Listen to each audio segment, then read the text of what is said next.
qualify. Call 412-851-3811. 412-851-3811. The Supreme Court confirmation process has been on the point of breakdown for 30 years, and it finally collapsed with the nomination of Brett Kavanaugh.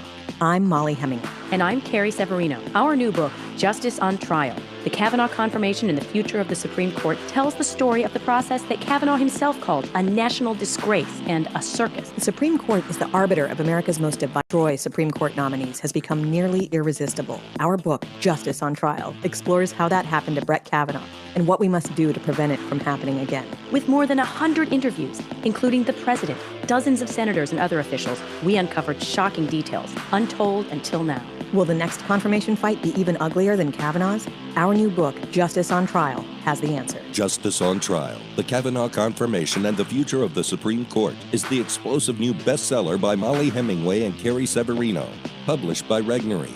Get your copy now at Barnes & Noble, Amazon, and wherever books are sold. If you're shopping for a mattress, you might find that you're paying a lot more for free. Mattress retailers use free delivery, free frames, and free box springs to close the deal. What they don't tell you is that the price of those freebies is already built into the price of the mattress. What if you don't need a frame or delivery? Too bad, you're paying for it anyway. At the Original Mattress Factory, we don't make you pay more for free. You'll only pay for what you need. That's the Original Mattress Factory difference. Visit originalmattress.com to learn more. In a recent episode of the hit web series Adam Ruins Everything, the show shared some of the scams that are common in the mattress industry. The big markups, the inability to comparison shop, and the conflicts of interest with mattress review sites. At the Original Mattress Factory, we agree with many of the problems the episode highlighted. In fact, these problems are the reason we started our company, to offer a better mattress and a better mattress buying experience. Visit originalmattress.com or our social media pages to hear our employees' reactions to the Adam Ruins Everything mattress episode. Hey there. What's up, bruh? Hello. Aloha. Hey. Hola. Hi. It takes a lot of voices to create the sound of us. The Y welcomes all of them with open arms. From career readiness to safe spaces, they need your support. Support your local Y today. The Y, for a better us. Read by members of the Y. The John Steigerwald Show, AM 1250, The Answer. Well, the New York Times, the rest of the media, and the Democrats, I know they're all the same. Anyway, they're all still trying to get Brett Kavanaugh. The New York Times embarrassed itself by printing a story about sexual assault over the weekend without mentioning that the woman who was assaulted by Brett Kavanaugh had no recollection of it ever happening. Carrie Severino is the co-author of a best-selling book, along with Molly Hemingway, called Justice on Trial, The Kavanaugh Confirmation and the Future of the Supreme Court. She joins us now. Carrie, thanks for being here. Good to be here. I'm just wondering, to start off here, as someone who spent a lot of time researching this story with the book, what was your immediate reaction when you saw the New York Times' latest allegation and everything that popped up this weekend? Oh, it was so discouraging to see that, because we knew that the whole story was not being told, and to see the way that they are treating it as if it's something new and a blockbuster, while omitting the key information, which is that the victim herself doesn't have any memory of an event like this. So I thought that was very underhanded and really a new low for the journalistic practices we have seen. Molly and I document so many problems with this type of thing in our book, Justice on Trial. We see the media just hiring up things that they knew would clarify a story, would undercut their narrative, and that's what we're seeing here again. It's just another phase of this smear campaign. Well, it'd be one thing if it was the media just doing it, but it's also the Democrats are jumping right on board with it. Oh, absolutely. I mean, they're working hand in glove. And you saw immediately after this came out, they probably had been prepped for being ready for it. Bunch of campaigns jump out and say, oh, yes, we have to impeach Kavanaugh. I think they look pretty silly right now because they obviously didn't realize how weak this story was going to get. And you see even people on the left in the media going, okay, guys, this makes us look bad. But I don't think we've seen any of the candidates back off on those claims. And that is shameful. I mean, this is something that, as a lawyer, look, there is no legal basis at all, even if this were all true, to impeach him. The events described, it's not Kavanaugh who's even doing them. It's his friends who are pushing him into someone else. and they all happen in college. I think most constitutional scholars will tell you the Constitution says judges are for judges during good behavior. That it does not mean that you can go back and relitigate things in their past. It means during good behavior on the bench. So it's even relevant to impeachment. It's really just a campaign argument for them. Yeah, I guarantee you, Carrie, that there. And I was in college a long time ago, but I guarantee you there are a lot of guys around the country when they see this story that are looking at it and going, "Okay, a bunch of drunk people at a college party and some crude things happened, and some people." I mean, it's just to go back and talk about what anybody did when they were 20 years old, unless it was something that they got criminally prosecuted for. Just leave them alone. It's unbelievable to me, but. You mentioned that the Democrats don't seem to be backing away. I wanted to tell you about this tweet. I don't know if you saw it. David Axelrod, he tweeted this. This is what he said. "We really need to know why the FBI didn't investigate this allegation. Were they restrained by the White House, the Judiciary Committee itself? Max Stier is a very credible and highly respected person." What do you make of that? Yeah, they were constrained. They were constrained by common sense. Because the FBI gets all sorts of people calling in saying things that aren't really relevant, are not possible to back up. They had dozens, probably hundreds of people that had called in random things on the tip line to the FBI. They don't go out and chase down everyone. The mandate of that investigation was to look at credible allegations. This is clearly not a credible allegation. But the fact that someone like David Axelrod, who is an Obama guy, but he's a leading Democrat strategist, he's just not willing to give it up, and he's just one of many doing that, right? Oh yes. Well, I mean, people are looking to find anything they can to basically litigate their arguments against President Trump. It boils down to they're frustrated they lost the election in 2016, and they're looking for other ways to relitigate that. I'm sorry, there's no grounds for impeaching Justice Kavanaugh. You can be frustrated that you didn't have the votes to bring him onto the court. What's here is even worse. It's actually an attack, I think, on judicial independence, because this actually is part of a theme we've seen. We've seen people threatening the justices in the court. There was an amicus brief led by Senator Whitehouse and signed by several other Democratic senators, basically saying to the court, and this is a Second Amendment case about a New York gun law, they said, if you don't rule our way, we're going to take action. We're going to maybe restructure the court. They're talking about trying to pack the court, add Democratic members to the court. They are really trying to use that as a hop to do. This is another method of doing that. They're saying, hey, if you don't vote how we want, we're going to smear you, we're going to destroy your name, we're going to undermine you in the face of the nation, of your family. I mean, this is really a mafiosi kind of technique that they're using here to try to get the judges to be cowed. Yeah, and the Washington Post has a story today, and here's the headline there. And this is the angle that they're taking. And again, this is after much of the original story has been blown out of the water because of the little mistake of not mentioning that the supposed victim didn't remember it. This is the headline. Inaction on Kavanaugh allegations reignites political rancor. Now, that seems to state as a fact that there was inaction. That's just in the headline. And so it's to say, this is today, I think, today in the Washington Post.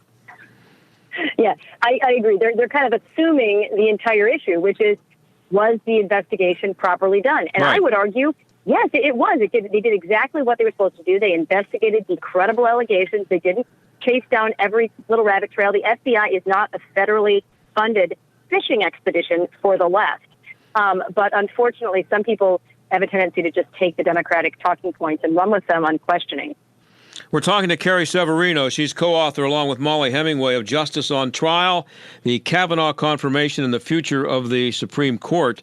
Yeah, the Democrats are many of them out there saying that the process was rushed. That's not fair, is it? No, the process was not rushed. In fact, a week is absolutely ample time. If you talked to them at the time, they were saying, oh, let's do another investigation. Look, this isn't going to drag on forever. It only took 3 or 4 days to investigate Anita Hill's claims. Well, you got 7 guys. They're changing their story because they simply just want to continue to create issues with Justice Kavanaugh's position on the court. They want to discredit him. It was really fascinating what author Ryan Lovelace, who also has been writing about this, he found a video where Deborah Katz, Christine Blasey Ford's attorney, said, we knew we might not be able to defeat him, but we wanted to put an asterisk next to his name. They were hoping to discredit him in cases specifically, she said, having to do with abortion. And she said, I think that was Christine's motive, part of Christine's motive too, Christine Blasey Ford, that is. So this is the reason there was purely political. They want to discredit him on future conservative decisions. Yeah, and I'm just thinking about the number of people that you had to have spoken to in researching the book. Were you able to find one eyewitness to any of the events that Kavanaugh's been accused of being part of? No, because they don't exist. This is the problem. And Robin Pogrebin and Kate Kelly acknowledge that in their own book. It's really shameful. The end of the book, they kind of do a sum up. How, what do we think? And they conclude that, yes, there is no new actual evidence, but it basically go with what your gut tells you. And our gut tells us he's guilty. I'm sorry, folks, that's not how a system of the rule of law and due process should work, and we shouldn't assume the worst of people in the absence of evidence. And they, in fact, ignore evidence that they even present in their book. They have lots of quotes from his friends who say, no, this is not the kind of person he was. And they kind of ignore that, discount all of those, discount Leland Kaiser, who I think is a star witness. She was a hero in this process. She's Christine Blasey Ford's liberal friend, longtime friend, who was alleged to have been at the party, but she said at the time, I don't remember it. And as Molly and I reported, she later told the FBI, yeah, and this whole story doesn't make sense, and they were trying to pressure me to change my story. Well, they actually got some fresh on-the-record quotes from Kaiser. That would have been great news. Lead with that if you wanted to pitch your book in the New York Times. Instead, they didn't fit their narrative, though. They kind of concluded, well, she's not trustworthy, but for some reason, Blasey Ford, who has no corroboration to her story, is. Yeah, and again, in the writing of the book, did you what kind of a person did you find Brett Kavanaugh to be? We talked to so many people who knew him in high school, knew him in college, and he was a studious guy, but also a very humble guy. Some of the people who didn't watch him studying, and he studied, let me tell you, really hard. He would he'd lock himself into the library and work. But they often were surprised when he came out with all these academic honors. Like, gosh, he just seemed like a regular guy. He was a nice guy. He really enjoyed sports. He hung out with a lot of the athletes. He did go to parties, but he couldn't afford to be a really sloppy drunk because A, he had to be keeping up with his schoolwork. B, he had to be keeping up with his games, which are often on weekends. So a lot of people talked about what a great guy he was in terms of helping his friends. Women that knew him from high school would say he's the guy you would call if you had a question on your homework, and he would talk to them and kind of tutor them through a lot of their subjects. And one of them said to us, I can't think of 5 men in my life I would stand up for in a situation like this. I know guys who have done stuff like they're alleging, but Brett Kavanaugh is someone that I'm willing to stand up public and say, this did not happen. Now, here's another question. Last I checked, this was a lifetime job that a Supreme Court justice has. Oh, absolutely. So they don't seem to realize that. Yeah, this is 1 year in. What's to prevent somebody from doing this in year 3 or 4 or 5 or 6? Like maybe somebody comes up with something 2 or 3 years from now that he did in high school or college, and they just start the whole process up again. Or elementary school. I mean, there's a lot of untouched territory here we have yet to go over. It's a problem. And I clerked for Justice Thomas, so I feel like I've watched it firsthand because every few years, that's what they do. They try to dredge up new invented allegations and go through this whole rigmarole again. And sure enough, you scratch it, and about a millimeter beneath the surface, you realize there's nothing to this. But first, what they do is they run with it and they sensationalize it and make it seem like there's something really there.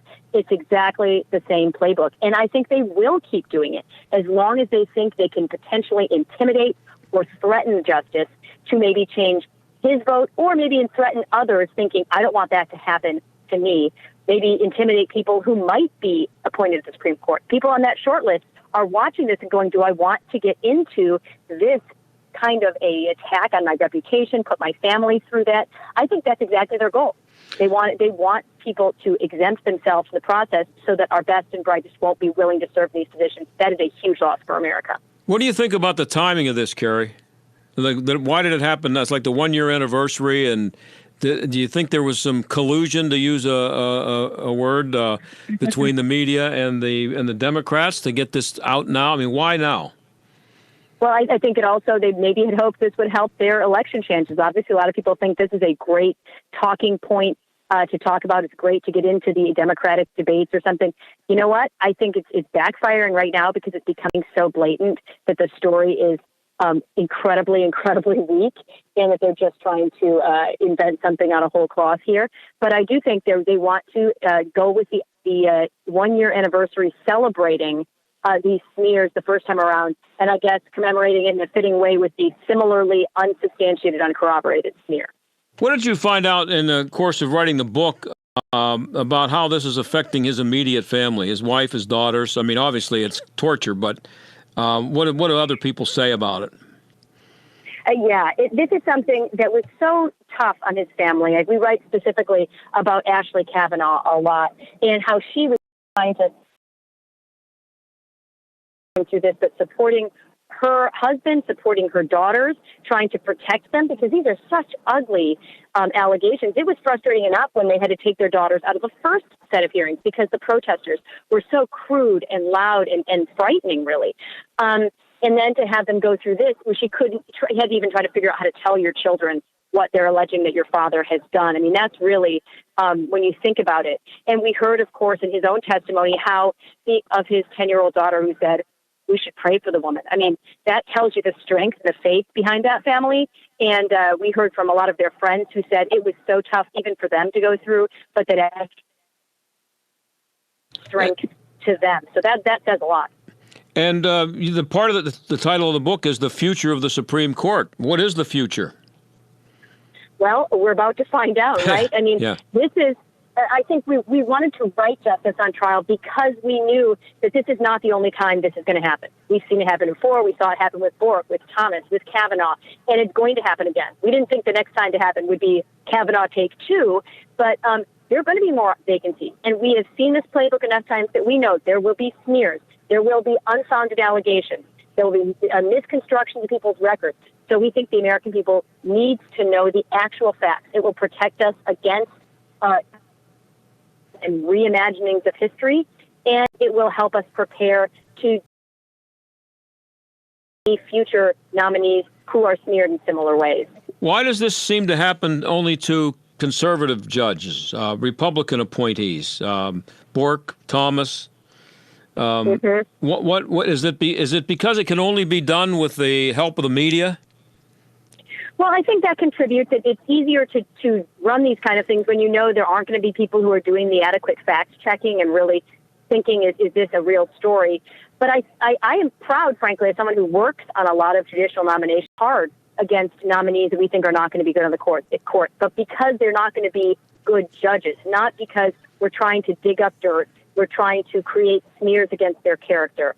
It's a fight that we should have, making sure our judges are going to be faithful to the Constitution, but I don't think it's one that should be a bare-knuckles fight that is just no holds barred, and that's unfortunately how the left likes to play this game.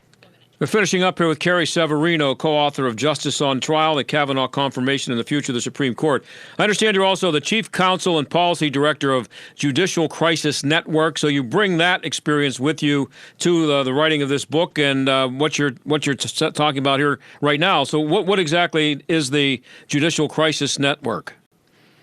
The Judicial Crisis Network is an organization where we advocate for judges to be confirmed or to appointed to the state courts as well, who are going to be faithful to the Constitution and the rule of law. So I was out there in the forefront of the Kavanaugh confirmation because he can't speak for himself on TV and other places. That way we are there to be able to talk about these issues and advocate strongly for these nominees. And it's no better time to be doing this job, let me tell you, because President Trump has been putting such great nominees in the court. The contrast now between now and trying to work during the Obama era in terms of getting good judges in the court, I can't tell you. It feels great. We're really winning. Well, I really appreciate you being on the show, and already the book is a great success. Congratulations on that, and good luck in the future, and keep up the good work. Thanks, Carrie. Thank you. Okay, that's Carrie Severino.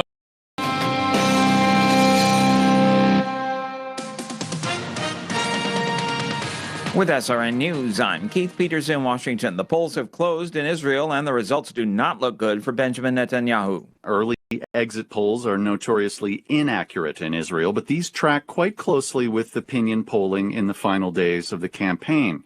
They put the two biggest parties, Prime Minister Benjamin Netanyahu's Likud and the Blue and White Party, led by former Army General Benny Gantz, neck and neck. Neither has a clear path to a 61-seat majority.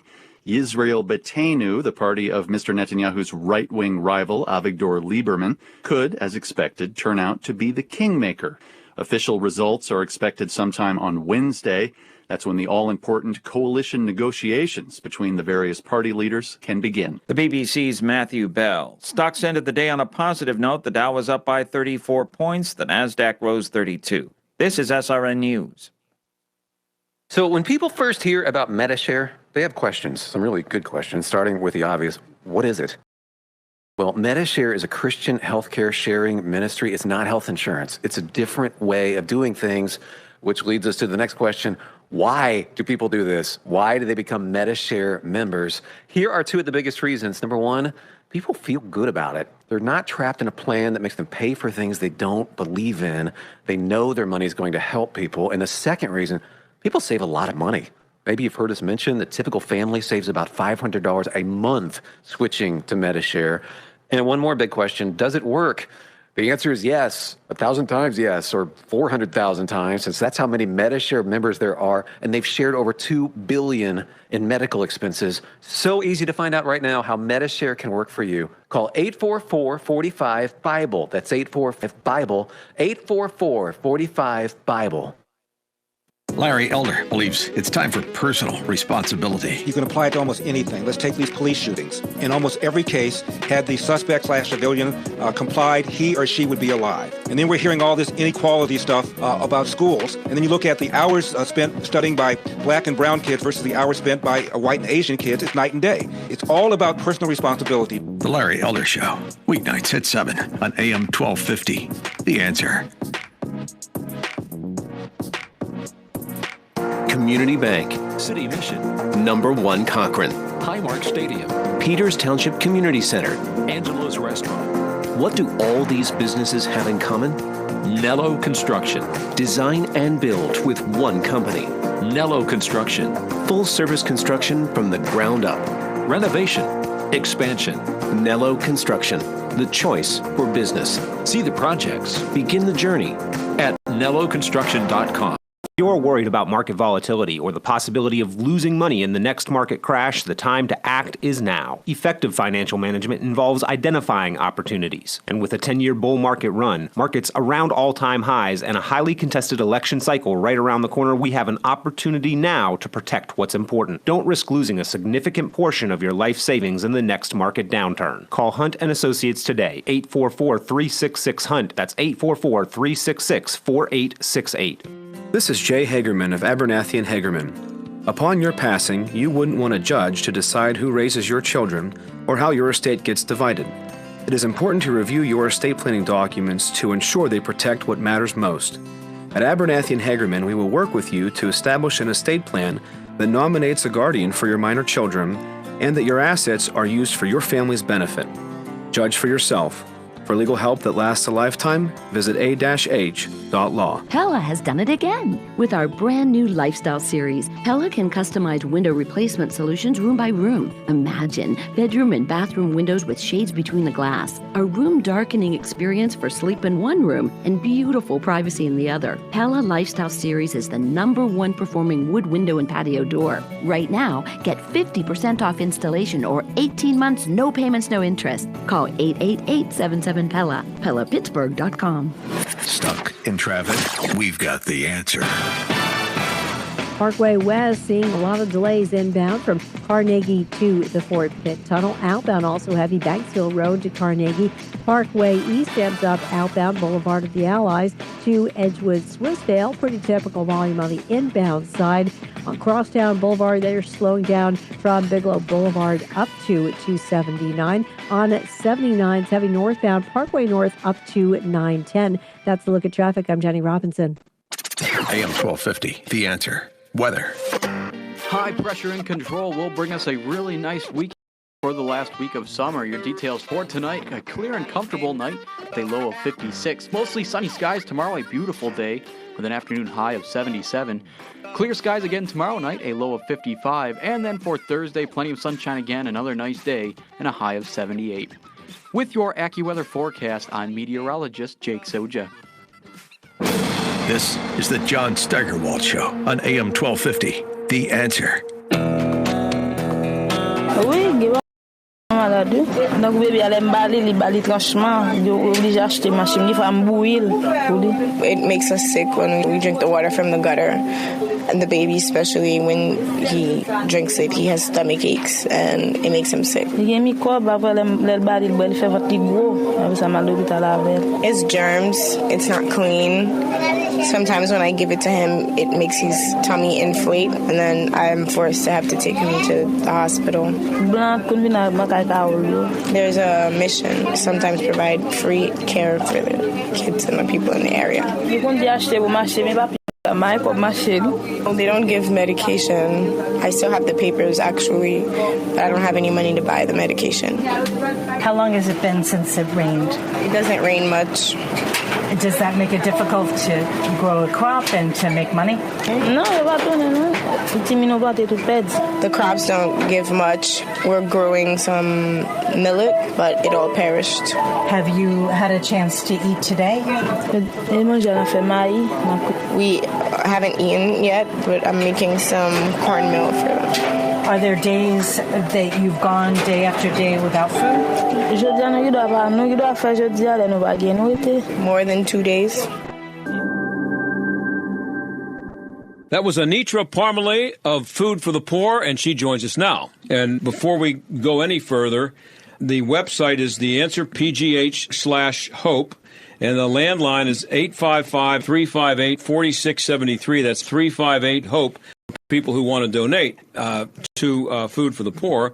So, Anitra, talk a little bit about the food. Now, $320 or $27 per month is food for a year, and again, water for life for one family. And so, talk about the food a little bit. How does the food suddenly appear for these people that are going so long without food? Food for the Poor works through community leaders, ministers on the ground, because if a disaster were to hit your neighborhood, you living in that neighborhood would know the people that are most fragile. You would know the people most in need. So we work with community leaders, and they actually receive the shipments, and there's distribution. We also have in Port-au-Prince, the capital, we also have distribution there where families are receiving meals. And when I say a meal, it's not an individual serving. It's sufficient for the family unit. Mm-hmm. So when you've been there, or can people who give the money to Food for the Poor, can they be confident that their majority of the money that they give is going to end up as food for the poor and not to pay someone's salary or someone's stay in a nice hotel and across the island in Santo Domingo or something? Very. Food for the Poor, it takes efficiency and the ability to get food to where it's needed so seriously. We take your dollars so seriously. And if you're like me, every single one of my dollars has a name on it. I needed to do the heaviest of lifting in terms of accomplishing what it needs to, because I don't have a lot of them. Mm-hmm. And I have stood and seen the benefits of your nation. I have seen families get word that they're going to receive food, and the joy that breaks out in that household to know that that burden has been lifted. But just assured, Food for the Poor has the highest standards in terms of leveraging your dollars so that it gets not only to the people that it needs to, but it also gets the very most to them. And you know, there are a lot of great charities out there doing wonderful things for people. But what strikes me about this is that it's so tangible how the dollar turns into food and almost immediately, and you can see the direct correlation between what someone gave and what somebody got. And it's interesting because there's so many things that we're confronted with that have complex solutions. Hunger, thirst are not two of them. Food and water. It is easy. It is a simple solution. We just are in need of your donation. Your $80 provides a child food for a year and water for life. $27 a month, a one-time gift of $320 for a family of 4. They move from despair and darkness into joy, and all of a sudden they can think of a future. Think of it tangibly. We've talked about the walk for water. Imagine giving back to a woman, because it's usually women that are getting the water. Imagine giving her back 6 hours of daylight. What can she accomplish in that? Yeah. Can she be a better parent? Can she start a small business? What's the possibility that your gift is going to bring? Very good. And once again, that's just $80 will give food for a year and water for life for one child. $160 is food for a year and water for life for 2 kids. And $320 or $27 per month, that's food for a year and water for life for one family. The phone number, it's 1-855-358-HOPE. That's 1-855-358-4673. You can do it online at TheAnswerPGH/Hope. TheAnswerPGH/Hope. Anitra Parmalee, thank you very much. Thank you for having me. So excited to invite you to be a part of this Day of Hope. We're happy to help. Well, we don't get into foreign policy too much around here, but seeing as how a bunch of oil refineries were blown up in Saudi Arabia the other day, and because of a story I saw about Saudi, I wanted to find someone who could explain what's going on with the U.S. and who we are friends with over there in the Middle East. Dakota Wood is a senior fellow for defense policy at the Heritage Foundation. He here. It's good to be with you. Thanks for having me on the show. So the last thing we heard, at least I think the last thing we heard from President Trump, is that it looks like the Iranians are responsible for attacking the Saudi oil refineries. How certain can we be of that, and do we need to take the Saudis' word on it, or do we find out ourselves? Well, I think on the latter part, both are fine. The Saudis are not going to point the finger at Iran because of the geostrategic consequences, unless they're absolutely sure.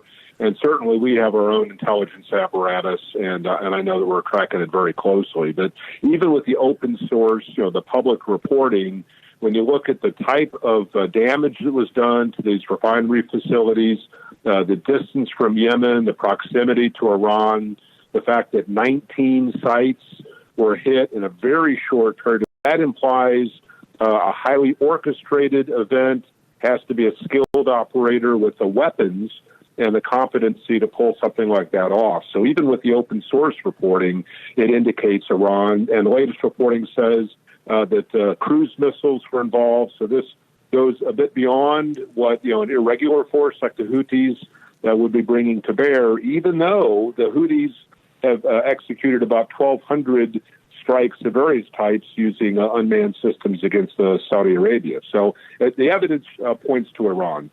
And why is the United States in the middle of it? And could you explain what you mean by the Saudis don't want to point fingers at the Iranians? Why not? Well, if you acknowledge that somebody attacked you, then you're on the dot for doing something about that. So if the Saudis don't respond, they look horrible and weak in the eyes of the Islamic world. Certainly, Iran and Saudi Arabia are vying for dominance or preeminence within the Muslim community. Saudi Arabia's had that crown because they're the protectors of the holy sites of Medina and Mecca, and 90% or better of the world's Muslims are Sunni. So you do have this contest going on between the two. So if they acknowledge Iran attack them, what are you going to do about it? And it could be that they are not certain of their own military competencies, even if they have good equipment. Can you use it well? And the other one would be, can they tolerate damage to the economy, damage to their oil infrastructure, which is almost the sole source of their wealth, if some kind of a war were to cook off. So the Saudis are going to move forward carefully and will only be overt if they're confident that they can do something about this. Well, who should do something about it, and what? The Saudis, absolutely. I don't think it's the place of the United States, and I think this is where the White House is at, that we would unilaterally strike Iran for them striking another sovereign country. The president is very big on nations being responsible for their own security, the idea of national sovereignty. So if the Saudis aren't going to stand up for themselves, and it turns out that Iran was the perpetrator behind this, then the U.S. really doesn't have any stake in fighting the fight for them. We don't want to fight to the last drop of American blood for, the Saudis. I mean, it's just not something that's going to happen. So the Saudis have to make the first move, and then the United States assesses where it's in our interest to provide various types of support, everything from strike to intelligence, reconnaissance, that sort of thing. One of the reasons I wanted to have someone like you on, because this is all very complicated. I don't in any way try to present myself as some expert on geopolitical issues, but I came across this story yesterday, and I saw it as all this other stuff was happening with their oil refineries. The headline is Saudi Arabia executes 134 people, including 6 kids, as brutal crucifixion. And it says here that at least 6 teenagers were reportedly executed this year for supposed crimes when they were kids. These are kids who apparently were on whatever the version of Snapchat is over there, something where they were promoting anti-Saudi policies or pro-American or whatever. How can we justify being an ally with people who still live in the 13th century? That was my question when I saw that they're still crucifying people over there. Absolutely. I mean, this is medieval sorts of things. So then you have to get into the ugly world of geopolitics. Yeah. And, because we have to deal with major actors in key regions that not necessarily affect us directly, in a bilateral sense, the global economy. America is a major participant in the globalized world. Energy sources are fungible commodities, so something strikes in Venezuela or Saudi Arabia and it affects global commerce, right? So there are regions where we have to decide who is the lesser of two evils or the better of two partners, and make these calls. And the West and the United States in particular has had to arrange some uncomfortable relationships. Just using one example, in World War II, Winston Churchill and FDR aligned with Stalin, there in the Soviet Union in order to defeat Hitler. So, I mean, these historical analogies I think are useful, that when we look at Iran, Iraq, Saudi Arabia, Yemen, these countries in that region, is there a useful relationship that can be cultivated with the Saudis, who provide intelligence, presence, hosting of American military facilities as needed? They certainly contribute 10% to global energy output. So if we want to write off Saudi Arabia, who do you have left in that region to work with? And been a longtime ally of Israel, certainly. They just don't have the throw weight that some of these other countries do in that region. So it's kind of the totality of geostrategic interests, and sometimes you have to have uncomfortable relationships with countries that you wish behaved a different way. Well, is there a level of energy independence that the United States could achieve that would allow the United States to, I guess, I don't know what the term would be, leave the people in the Middle East to their own devices and let them work it out? Right. Yeah. Why do we get in anybody's, affairs? I mean, these folks have got their own issues to deal with, from women's rights to these public executions, which are just horrific, education of the populace. I mean, on and on, the Western liberal values that we really hold on to and privilege. So energy independence gives us more options and more flexibility, and it gives us space where we don't have to react, aggressively or immediately, because it's a critical lifeline. Where it was that case, back in the 70s, if you remember the gas lines. Right. But it doesn't mean that we can isolate ourselves from the rest of the world. So if we have terrific trading partners like Japan, as an example, or South Korea, and they're heavily dependent on energy out of the Middle East, well, a big ripple coming out of that region that affects the national economies and the ability of these other countries to purchase U.S. goods, that translates back to jobs here at home and economic health here at home. So we have to keep our eye on the larger issues and decide how deeply we need to get involved for U.S. interests, kind of an America first thing, right? What is our interest in play when we get involved in these very troubled regions? But there's no way to get out. I mean, just completely. Just to say, look, well, we got our own oil and gas over here, and have a nice time. Yeah.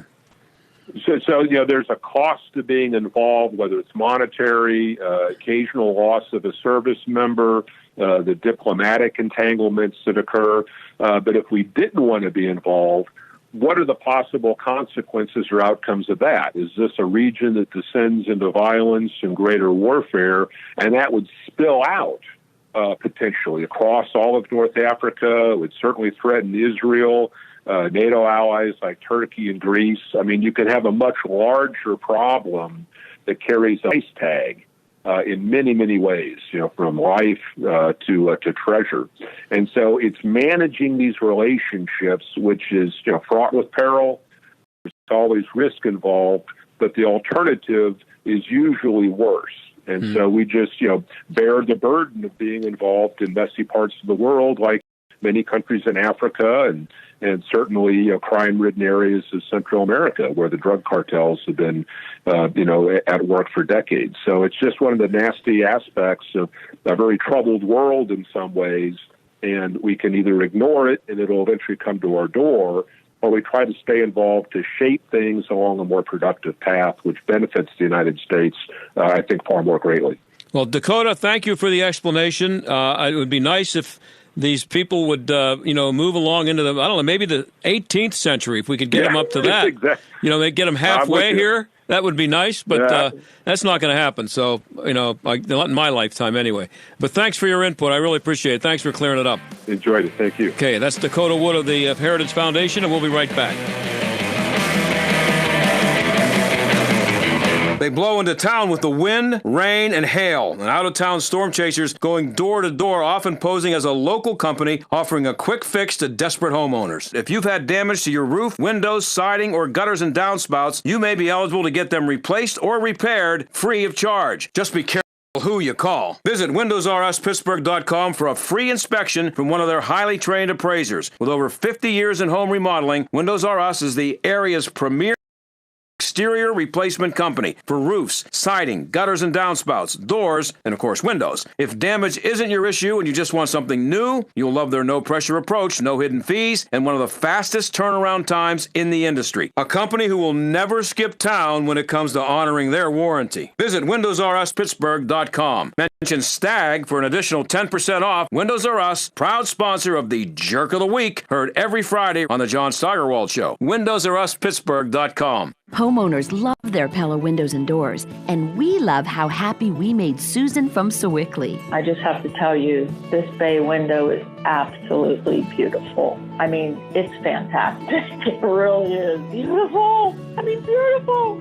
Can we install some happiness for you? Right now, get 50% off installation or 18 months, no payments, no interest. Call for your free consultation. We'll come to you. 888-78-PELLA, PellaPittsburgh.com. For more than 10 years now, Food for the Poor has had an effective and efficient ratio of more than 95% of all donations that come in going directly back to the poor and the programs that serve the poor. I'm John Steigerwald with Food for the Poor's Paul Jacobs on how your generosity is making a difference for families in Haiti. Well, first of all, it's life-changing. A family of 4 will receive food for a year and water for life with that gift of $320. In fact, a listener can say, hey, I'd like to break this up over the next 12 months. You can seriously think about budgeting $27 a month over the next 12 months, not forever. And that will effectively provide a Haitian family, a family of 4, food for a year and water for life through the Ministry of Food for the Poor, ministering to the poorest of the poor in the grips of a humanitarian crisis that, quite frankly, most in Haiti have said we have not seen it this bad since the earthquake of 2010. Your $320 gift today will provide a family of 4 food for a year and water for life. Visit theanswerpgh.com/hope and help as many as you can. That's theanswerpgh.com. The Supreme Court confirmation process has been on the point of breakdown for 30 years, and it finally collapsed with the nomination of Brett Kavanaugh. I'm Molly Hemingway. And I'm Carrie Severino. Our new book, Justice on Trial, The Kavanaugh Confirmation and the Future of the Supreme Court, tells the story of the process that Kavanaugh himself called a national disgrace and a circus. The Supreme Court is the arbiter of America's most divisive disputes. The incentive to destroy Supreme Court nominees has become nearly irresistible. Our book, Justice on Trial, explores how that happened to Brett Kavanaugh and what we must do to prevent it from happening again. With more than 100 interviews, including the president, dozens of senators, and other officials, we uncovered shocking details, untold until now. Will the next confirmation fight be even uglier than Kavanaugh's? Our new book, Justice on Trial, has the answer. Justice on Trial, The Kavanaugh Confirmation and the Future of the Supreme Court is the explosive new bestseller by Molly Hemingway and Carrie Severino, published by Regnery.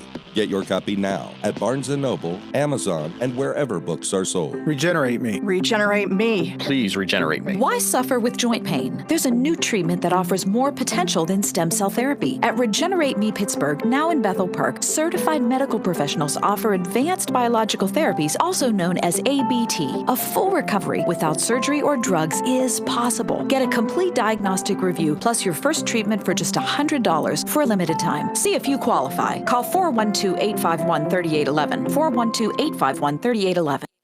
You're listening to the John Steigerwald Show on AM 1250. The Answer.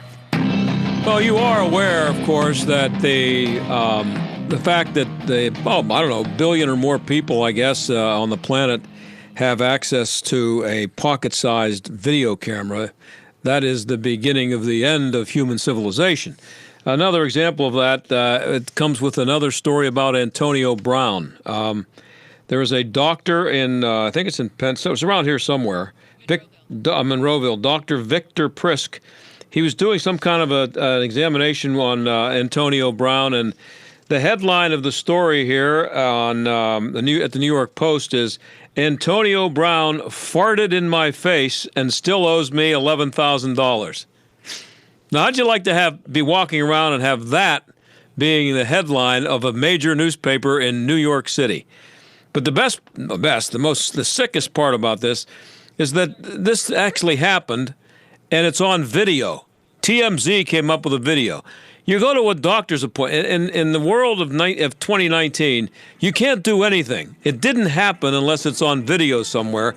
Even something as sick as this, it's on video. And Antonio Brown is being shown all over the world passing gas in front of a doctor purposely. What a guy. What a world we live in. I'll talk to you tomorrow.